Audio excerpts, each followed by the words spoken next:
ये कहानी है दो मैजिशियंस की जो क्रिस्टोफर प्रीस्ट की नॉवल प्रेस्टीज के ऊपर आधारित है, जिसे डायरेक्ट किया था क्रिस्टोफर नॉलन ने। सन 2006 में आई ये कहानी ऐसी कहानी है जिसके ऊपर आज भी चर्चा होती है। कहा जाता है कि ये मूवी हॉलीवुड की सबसे कॉम्प्लिकेटेड और सबसे बेहतरीन मूवीज में से एक है। Bollywood silver screen presenting the Prestige. इस कहानी की शुरुआत में रॉबर्ट नाम के एक मैजिशियन को दिखाया जाता है जो स्टेज के ऊपर अपना मैजिक दिखा रहा होता है। उसके चारों तरफ बिजलियां चमक रही होती है।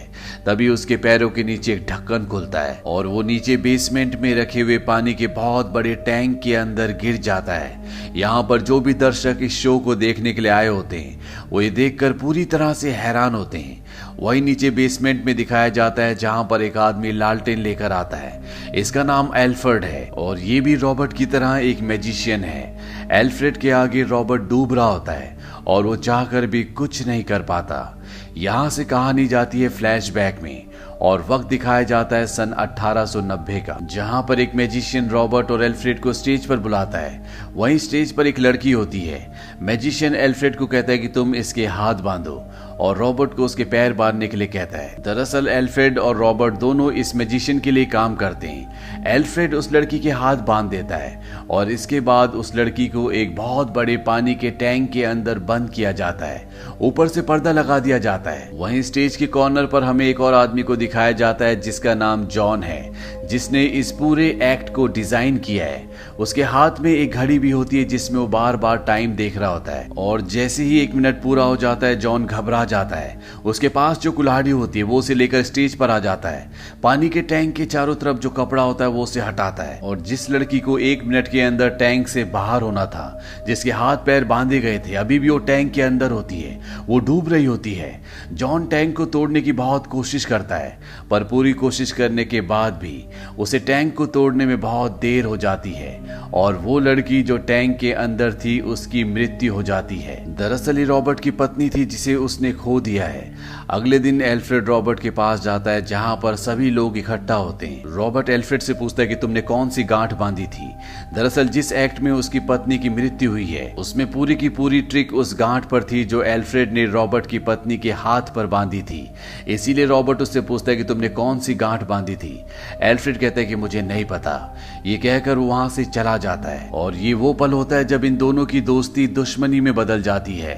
एल्फ्रेड अब अपनी टेक्निक्स को इजाद करना शुरू करता है। वो अपनी पत्नी सैरा को अपनी एक ट्रिक दिखाता है जिसमें वो एक गन के अंदर बुलेट डालेगा और दर्शकों में से किसी को बुलाएगा। इसके बाद वो उस गन से खुद को शूट करने के लिए कहेगा और जब दर्शक में से कोई आदमी उसे शूट करेगा तो वो गोली को पकड़ लेगा। उसकी पत्नी सैरा उसे कहती कि तुम ऐसा नहीं कर सकते, ये बहुत ही खतरनाक है। वैसे भी मैं तुम्हारे बच्चे की मां बनने वाली हूँ। ये सुनकर एल्फ्रेड को बहुत खुशी होती है। एल्फ्रेड अपनी पत्नी सैरा को बताता है वैसे तो ये ट्रिक बहुत खतरनाक है पर इसके अंदर गोली होती नहीं, वो पहले से मेरे पास होती है। वहीं शो में अब एल्फ्रेड इस ट्रिक को दर्शकों को दिखाना शुरू करता है। वो कहता है कोई भी आकर गोली चला सकता है। वहां पर एक आदमी आता है और वो गन एल्फ्रेड की तरफ तान देता है। अगले पल वो कहता है कि तुमने कौन सी गांठ बांधी थी। एल्फ्रेड समझ जाता है कि रॉबर्ट है। दरअसल उसने अपना पूरा हुलिया बदला होता है। एल्फ्रेड कहता है कि मुझे नहीं पता। वहीं पर एल्फ्रेड का एक आदमी होता है जो रॉबर्ट से गन छीनने की कोशिश करता है। तभी गन चल जाती है और गोली एल्फ्रेड की उंगलियों पर लगती है। दरअसल रॉबर्ट को भी ये ट्रिक आती है, इसीलिए उसने गन के अंदर असली गोली डाल दी थी जिस वजह से एल्फ्रेड की 2 उंगलियां कट जाती है।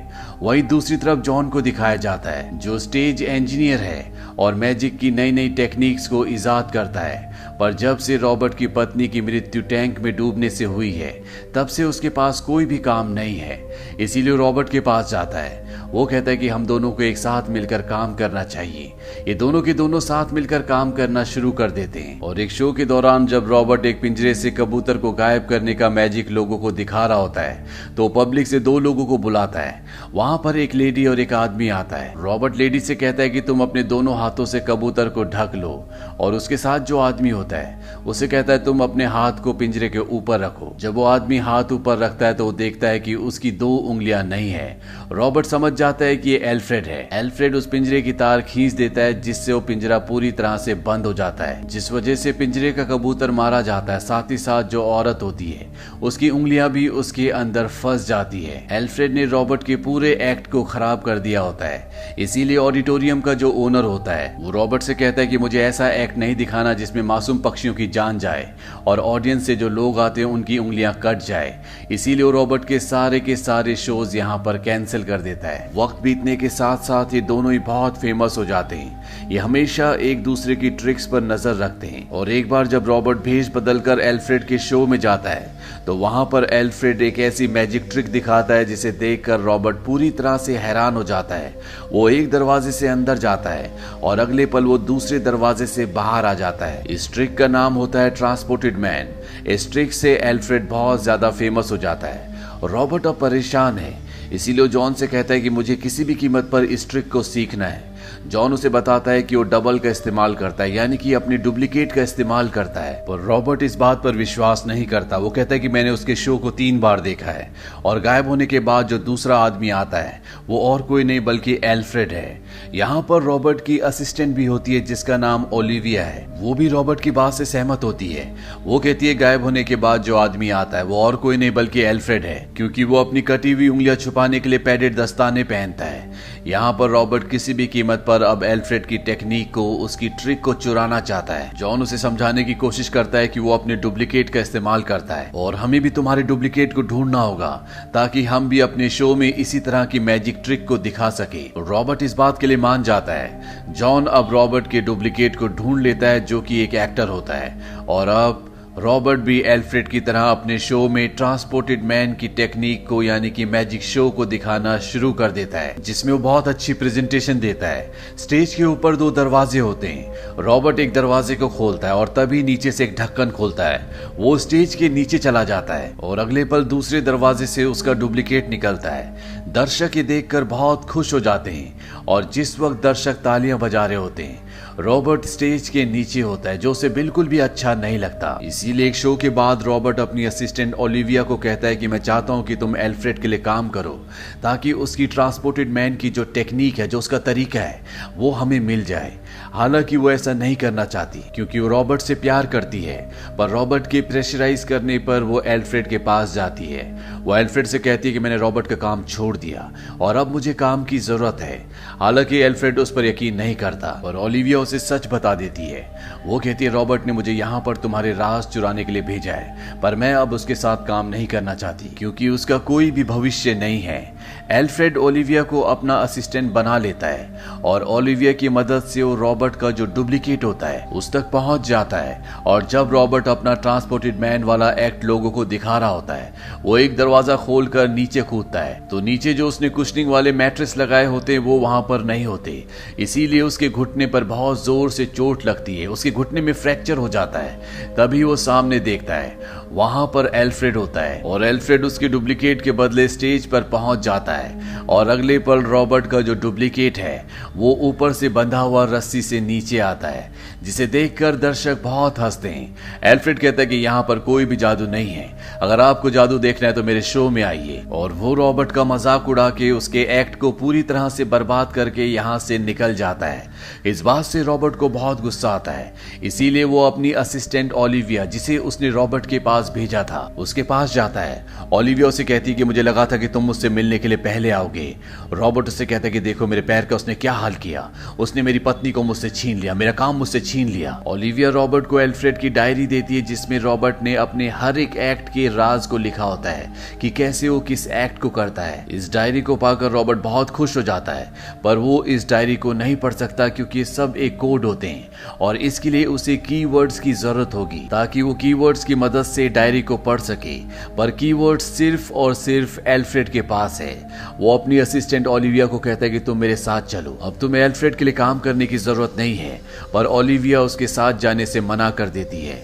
वो कहती है कि वो एल्फ्रेड से प्यार करती है रॉबर्ट डायरी को लेकर निकल जाता है, पर बिना कीवर्ड्स के डायरी बिल्कुल बेकार है, वो कभी भी इसे पढ़ नहीं सकता। इसीलिए वो एल्फ्रेड के साथ काम करने वाले एक आदमी जिसका नाम फैलन होता है, जो हर शो में हर जगह एल्फ्रेड के साथ रहता है, उसे किडनैप कर लेता है। और जब एल्फ्रेड अपने आदमी को लेने के लिए आता है, रॉबर्ट उसे कहता है कि मुझे तुम्हारी ट्रांसपोर्टेड मैन वाली टेक्निक को सीखना है। एल्फ्रेड उसे कहता है कि मेरी डायरी तुम्हारे पास है। रॉबर्ट उसे कहता है कि बिना कीवर्ड के वो किसी काम की नहीं है, मुझे कीवर्ड चाहिए, तभी मैं तुम्हारे आदमी फैलन को वापस लौटाऊंगा। एल्फ्रेड उसे एक पेपर पर कीवर्ड्स लिखकर दे देता है। रॉबर्ट एल्फ्रेड को कहता है कि मैंने तुम्हारे साथी को एक बॉक्स के अंदर रखकर जमीन के नीचे दफनाया है, तुम जितनी जल्दी खोदोगे तुम्हारा साथी उतनी जल्दी मिलेगा। एल्फ्रेड वहां पर खोदकर अपने साथी फैलन को बचा लेता है। वहीं रॉबर्ट को जिस पेपर पर एल्फ्रेड ने कुछ लिख कर दिया होता है, जब वो उसे पढ़ता है तो उस पर लिखा होता है टेस्ला। इन कीवर्ड से वो पूरी डायरी को पढ़ना शुरू करता है, जिसमें एल्फ्रेड ने लिखा होता है कि तुम्हें क्या लगता है मैं अपनी सारी ट्रिक्स तुम्हें इतनी आसानी से दे दूंगा।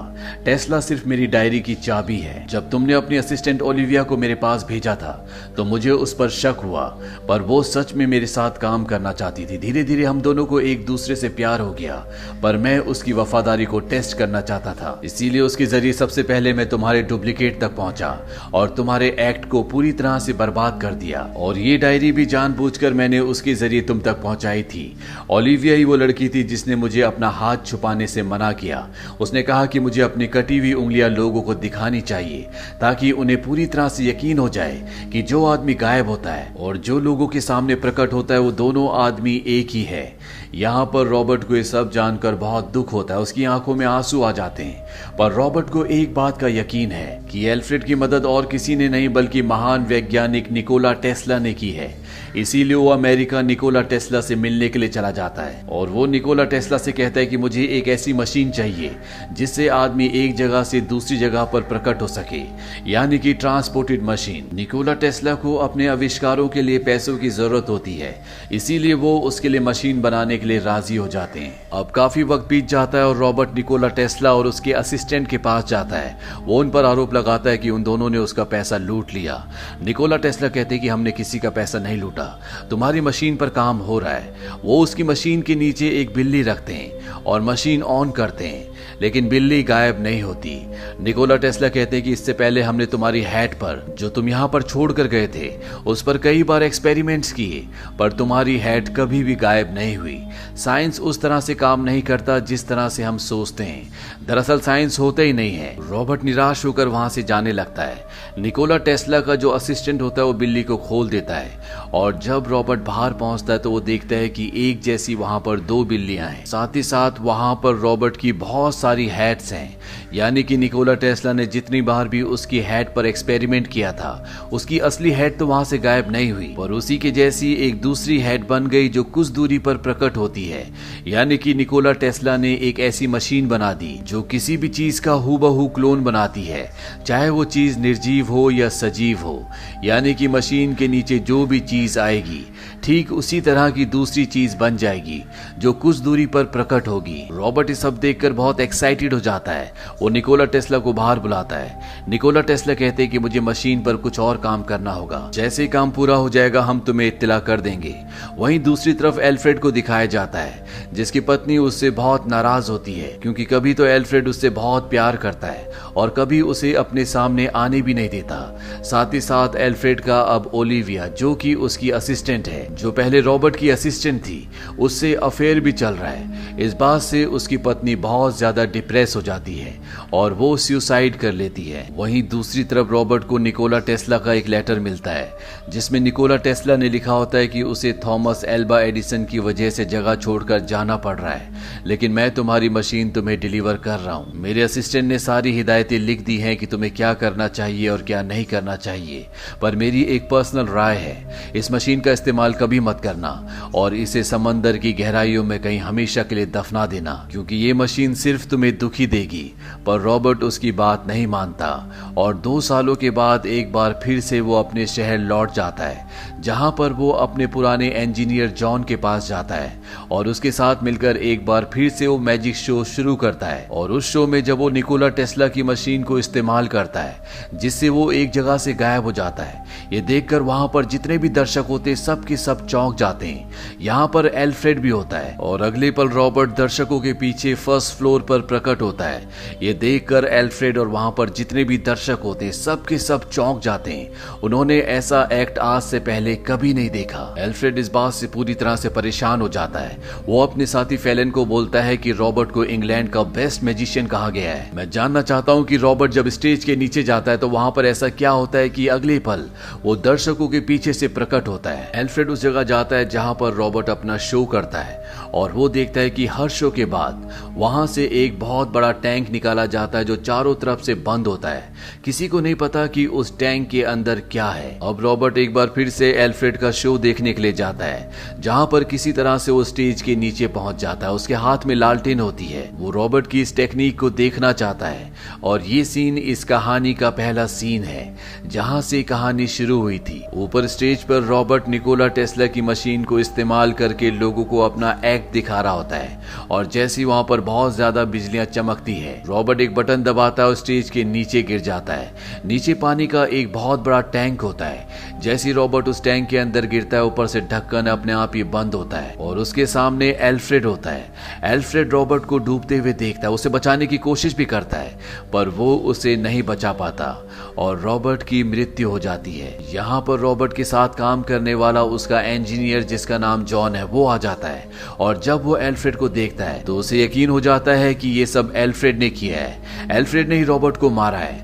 इसीलिए वो जज के सामने गवाही देता है कि जब मैं नीचे गया था तो वहां पर एल्फ्रेड था और एल्फ्रेड की वजह से रॉबर्ट की मौत हुई है। पुलिस के पास भी एल्फ्रेड के खिलाफ सारे सबूत होते हैं, इसीलिए जज उसे सजाए मौत दे देता है। और जब एल्फ्रेड जेल में होता है तो उससे एक आदमी मिलने के लिए आता है जिसका नाम लॉर्ड कैडलो होता है। उसके पास एल्फ्रेड की बेटी भी होती है और जब एल्फ्रेड लॉर्ड कैडलो को देखता है तो वो देखता है कि ये और कोई नहीं बल्कि रॉबर्ट है। रॉबर्ट अभी भी जिंदा है। ये देखकर एल्फ्रेड पूरी तरह से हैरान हो जाता है क्योंकि उसने उसकी डेड बॉडी को देखा था। रॉबर्ट एल्फ्रेड से कहता है कि मैं सिर्फ ये साबित करने की कोशिश कर रहा था कि मैं तुमसे बेहतर जादूगर हूँ, पर तुमने मेरा पीछा नहीं छोड़ा और तुम खुद फंस गए। ये कहकर वो एल्फ्रेड की बेटी को लेकर यहाँ से जा रहा होता है। एल्फ्रेड उसे रोकता है और एक कागज देता है जिस पर उसकी ट्रिक्स होती है। वो रॉबर्ट से कहता है कि तुम्हें यही चाहिए था ना, ये लो। रॉबर्ट उस कागज को लेता है और फाड़ कर फेंक देता है और कहता है कि तुम्हारी ट्रिक अच्छी थी पर मेरी तुमसे बेहतर थी। और इसके बाद वो उसकी बेटी को वहां से लेकर निकल जाता है। अब रॉबर्ट जब घर पर जाता है तो वहां पर उसका इंजीनियर जिसका नाम जॉन है वो उससे मिलने के लिए आता है। दरअसल जॉन यहाँ पर लॉर्ड कैल्डो से मिलने के लिए आया है, पर जब वो वहां पर रॉबर्ट को जिंदा देखता है तो पूरी तरह से हैरान हो जाता है। वो समझ जाता है कि रॉबर्ट ने अपना नाम बदलकर लॉर्ड कैल्डो रख दिया है। साथ ही साथ उसे पश्चाताप भी होता है कि उसकी वजह से एल्फ्रेड को फांसी की सजा मिली है। दरअसल इस हादसे के बाद निकोला टेस्ला की क्लोन बनाने वाली मशीन को कोर्ट ने अपने कब्जे में ले लिया था, जिसे नीलाम कर दिया गया और नीलामी में ये मशीन लॉर्ड कैल्डो ने खरीदी थी। जॉन यहाँ पर लॉर्ड कैल्डो से इसीलिए मिलने के लिए आया होता है क्योंकि वो चाहता है कि इस मशीन को नष्ट कर दिया जाए। लॉर्ड कैल्डो यानी कि रॉबर्ट जॉन को यकीन दिलाते हैं कि उस मशीन का अब कभी भी इस्तेमाल नहीं होगा, तुम उसे थिएटर में पहुंचा दो जहां पर मेरा बाकी सामान है। जॉन उसकी मशीन को थिएटर में पहुंचा देता है और जब जॉन थिएटर से बाहर निकलता है तो एक नकाबपोश अंदर आता है जिसे जॉन इशारा करता है। वहीं दूसरी तरफ एल्फ्रेड को फांसी की सजा मिल जाती है, उसकी मृत्यु हो जाती है। और यहाँ थिएटर के अंदर जहां पर रॉबर्ट होता है उसके सामने नकाबपोश आता है और उसे गोली मार देता है। और जब वो नकाबपोश अपनी हैट उठाता है तो ये और कोई नहीं बल्कि ये एल्फ्रेड होता है। रॉबर्ट ये देखकर पूरी तरह से हैरान हो जाता है। वो समझ जाता है कि एल्फ्रेड का एक जुड़वा भाई था जो हमेशा उसके साथ फैलौन बन के रहता था, जो कि हर ट्रिक में उसका साथ देता था। यहाँ पर एल्फ्रेड बताता है कि हम दोनों ही फैलौन थे और हम दोनों ही एल्फ्रेड थे, यानी मैजिक के हर एक एक्ट को ये बारी बारी करते थे। और जो ट्रांसपोर्टेड मैन वाली इनकी ट्रिक थी उस ट्रिक को ये दोनों भाई मिलकर परफॉर्म करते थे, यानी कि कभी कोई भाई पब्लिक के सामने अपीयर होता तो कभी कोई भाई। हालांकि रॉबर्ट को ये बात बताई भी गई थी कि कि एल्फ्रेड अपनी इस ट्रिक में अपने डुप्लीकेट का इस्तेमाल करता है, पर उसने इस बात पर यकीन नहीं करना चाहा। रॉबर्ट कहता है सब तो बहुत आसान था। एल्फ्रेड कहता है कि नहीं, ये इतना आसान नहीं था। जब मेरी 2 उंगलियां कट गई तो मेरे भाई की भी उंगलियों को काटना पड़ा। यहाँ तक कि हमारे राज को मेरी पत्नी, मेरी गर्लफ्रेंड कोई भी नहीं जानता था। मैं सैरा से प्यार करता था, जिसने इस बात से परेशान होकर कि मेरा अफेयर ओलिविया से है, फांसी लगा ली। जबकि ओलिविया से, जो तुम्हारी असिस्टेंट थी, उससे मेरा भाई प्यार करता था, जिसको फांसी लग चुकी है, जो अब इस दुनिया में नहीं रहा। हमारे जुड़वा भाइयों के राज को छुपाने के लिए मैंने अपनी पत्नी को खोया है। तुम इस कुर्बानी के बारे में क्या जानो? रॉबर्ट कहता है कि मैंने भी कुर्बानी दी है। जब मैंने पहली बार टेस्ला की मशीन इस्तेमाल की थी तो मुझे नहीं पता था कि क्या होगा, इसीलिए मैंने अपने पास गन रखी थी। और जब मैंने मशीन को इस्तेमाल किया तो मेरे 2 रूप बन गए, जिसमें से एक रूप ने दूसरे रूप को मार दिया।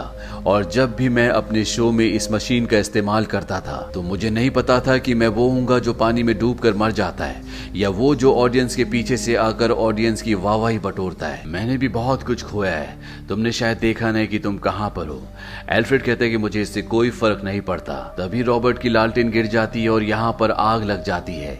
रॉबर्ट की भी मृत्यु हो जाती है। एल्फ्रेड यहाँ से निकल जाता है और यहाँ थिएटर में हमें बहुत सारे वाटर टैंक्स को दिखाया जाता है, जिन सभी के अंदर रॉबर्ट की डेड बॉडीज होती है। ये सभी वो क्लोन्स होते हैं जो निकोला टेस्ला की मशीन ने बनाए होते हैं। अंत में हमें जॉन को दिखाया जाता है, जो एल्फ्रेड की बेटी को एक चिड़िया दिखाता है और कहता है कि किसी भी जादू के एक्ट में जो पहला भाग होता है, जिसमें जादूगर तुम्हें कुछ दिखाता है, उसे प्लेज कहा जाता है। दूसरे भाग को कहा जाता है द टर्न, जिसमें जादूगर उस साधारण चीज को गायब कर देता है। पर सबसे इंपॉर्टेंट भाग होता है उस चीज को वापस लाना, जिसे कहा जाता है द प्रेस्टीज। तो ये थी पूरी कहानी फिल्म द प्रेस्टीज की। ये कहानी हमें संदेश देती है कि इंसान को हर एक काम को काम की तरह ही करना चाहिए। वो काम आपके दिमाग पर कभी भी हावी नहीं होना चाहिए। जिस तरह से रॉबर्ट के दिमाग पर नंबर 1 बनने का जुनून सवार हो गया था, जिसकी वजह से उसकी खुद की जिंदगी, साथ ही साथ एल्फ्रेड की भी पूरी जिंदगी बर्बाद हो गई। हालांकि दोनों ने अपनी जिंदगी में दौलत और शोहरत बहुत कमाई, पर खुशी के पल इन्हें कभी नहीं मिले। इस फिल्म को क्रिस्टोफर नॉलन ने सन 2006 में बनाया था, पर आज भी इस फिल्म के ऊपर कई बार सवाल खड़े होते हैं, कई चर्चाएं होती हैं, क्योंकि फिल्म के बहुत सारे ऐसे सीन्स हैं, बहुत सारी ऐसी कॉम्प्लिकेटेड चीजें हैं जिसे आज भी दर्शक समझ नहीं पाते। इस फिल्म की IMDb रेटिंग है 8.5। इस फिल्म का बजट था $40 मिलियन और बॉक्स ऑफिस पर इसने कमाई की थी $109.7 मिलियन की। उम्मीद करते हैं कि ये कहानी आपको पसंद आई होगी।